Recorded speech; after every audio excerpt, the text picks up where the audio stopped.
യേശുക്രിസ്തുവിന്റെ നാമത്തിൽ എൻ്റെ സ്നേഹവന്ദനം. യെശയ്യാപ്രവാചകന്റെ പുസ്തകം 26-ാം അധ്യായം 4-ാം വാക്യം വായിക്കുമ്പോൾ, യഹോവയാം യാഹിൽ ശാശ്വതമായ പാറ ഉള്ളതിനാൽ യഹോവയിൽ എന്നേക്കും ആശ്രയിക്കും.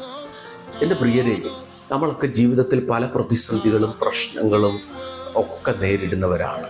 കൈ കിട്ടുമെന്ന്, നന്മ വെളിപ്പെടുമെന്നൊക്കെ വിചാരിക്കുന്ന പല സന്ദർഭങ്ങളിൽ അത് പെട്ടെന്ന് മാറിപ്പോകുന്ന അനുഭവങ്ങൾ നിരാശയുളവാക്കിയേക്കാം, ഭാരമുളവാക്കിയേക്കാം.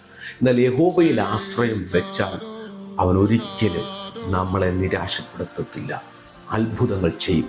ഈ 2026 ജനുവരി മാസം അവസാന ദിവസങ്ങളിൽ ഞാൻ നിങ്ങളോട് പറയുക, അവനിൽ യേശുവിൽ ആശ്രയിക്കുക, അവൻ അത്ഭുതം ചെയ്യും. ഈ ദിവസങ്ങളിൽ ദൈവം ഒരു ചില അത്ഭുതത്തിൻ്റെ ദിവസങ്ങളായി ഇന്നുവരെ കാണാത്ത ചില ദൈവിക മറുപടികൾ ദൈവം നിങ്ങൾക്ക് തരാൻ പോവാം. കർത്താവ് സഹായിക്കട്ടെ. ദൈവത്തിൽ ആശ്രയിക്കുക. ദൈവം അനുഗ്രഹിക്കട്ടെ.